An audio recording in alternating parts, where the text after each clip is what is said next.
listening to Darby's press conference on Tuesday, and he said that they were pretty hard after Dylan Lonergan a couple of years ago. And my question is, were you aware that Clemson was after him? And B, how did he fit the recruiting profile that a Clemson and Alabama would want him?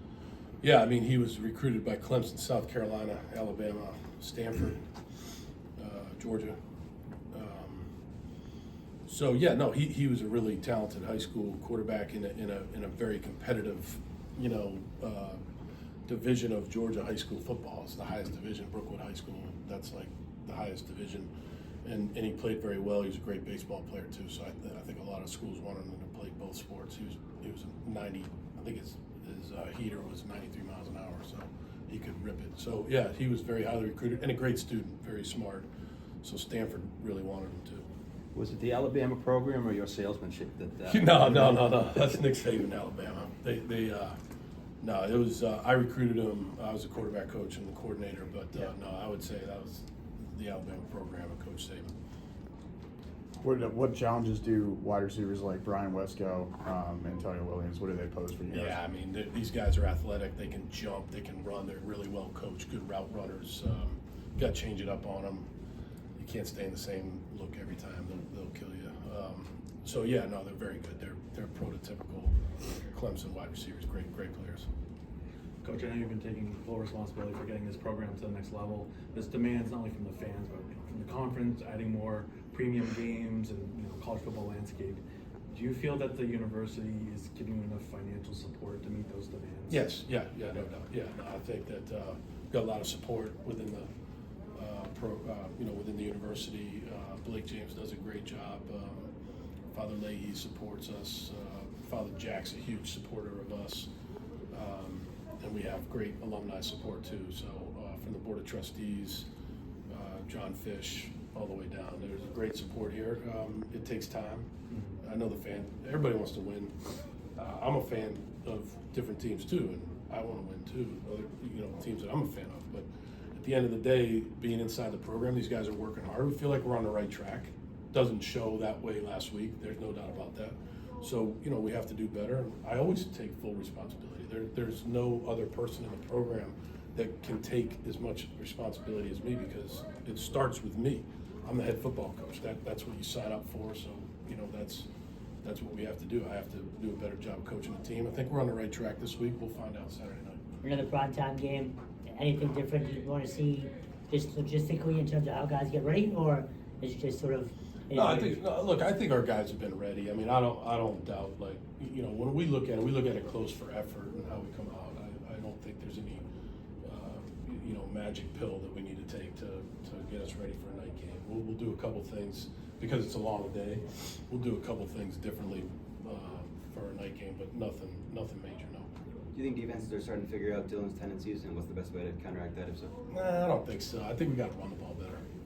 I think when you run the ball better, more consistently, we run it good in spurts, but not consistently. The running game's a quarterback's best friend. Did you tell by Sunday that Dylan had put that game behind him?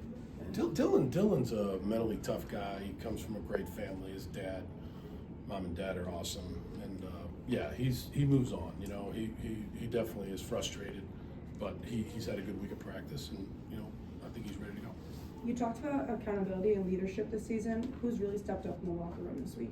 I mean, the captains have done a good job. I would say Lewis Bond, Logan Taylor on offense, KP Price, Q Hutchins on defense, and other guys, Owen McGowan. They've done a good job, and then there's been younger guys that can lead too. There's freshmen in this program. I'm not going to name all them, but there's some young freshmen and sophomores that I think can lead really well too. So there's good leadership in the locker room. I know you said you wouldn't change play calling or sort of inside the house type stuff with the coaches, but I was just wondering if you've ever specified where does the play calling actually originate from on offense? It's just solely you? Everything originates from me in all three phases. I make all the calls. Facing Clemson, I know record is high. We talked earlier this week. It's still Clemson. Is there a sense of wanting to knock off a not bigger program, but a higher profile program, or can you not look at it that way? No, it's Clemson. No, you're right, Kevin. I mean, it's Clemson. I mean, they're the gold standard in the league.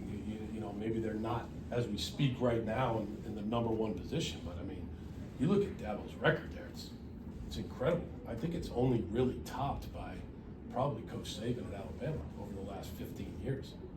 I mean, what is it, two national championships, however many ACC championships. This guy's one of the best coaches, not even right now, but of all time. This guy's straight to the College Football Hall of Fame when he decides to retire, which I know is not for a long time. He and I are about the same age. But he's a great football coach. He's a really smart guy. I've gotten to know him over the years. Got a lot of respect for him. But yeah, no, it's a great environment to have Clemson, you know, at home at night here at BC. Look, we're not having the season that we wanted to have. We felt like we were close before Pitt. Pitt got us, but hopefully we can rebound and get going this Saturday night. Do you look at it as a personal challenge going against them? Oh yeah. I mean, I think it's always, you know, anytime you go against, it's all about the players. You know, it's the players. But you know, obviously, the coaches in where I've been, wherever, you know, I was in the Big Ten, coach against Urban Meyer. It's not me and him. We're not playing, but I mean, who can get their team ready the best, all that? Yeah, no doubt. You know, in the NFL, right? Go against. I was in Houston. Go against Bill or go against Andy Reid, and you know, those guys are great football coaches. You know, I think that's part of the competition. Omar Thornton, every week they mention him on the broadcast, how he plays with a violence and aggressiveness. What are you seeing out of him? Yeah, he does. He plays hard. He's a good blitzer. He can play different positions. He's a very versatile player, smart player, instinctive player. Yeah, he does a great job for us, no doubt. You talked about just running football more. When you look back at Turbo's kind of best performances this season, in sort of like what, when you look back at the tape, what kind of, you know, things are you guys doing both as an offensive line and with the rest of the blocking scheme that enables him to do that? We got to get him the ball more. You know, we can't. We got to get him the ball more. You know, what does that mean? I don't really know what that means. I'm not going to specify what that means, but you know, he's a really good running back, and you know, he needs the ball more. You know, now in order to get him the ball more, we have to sustain drives and stay on the field and convert third downs. There's a lot that goes into it, but yeah, he's the main back, and he needs to carry the ball. Coach, couple final ones, guys. Back home this Saturday night, primetime game. It's going to be a nice game day atmosphere for fans. Just a message to fans for this Saturday. Yeah, we appreciate the fans. We really need them to stick with us.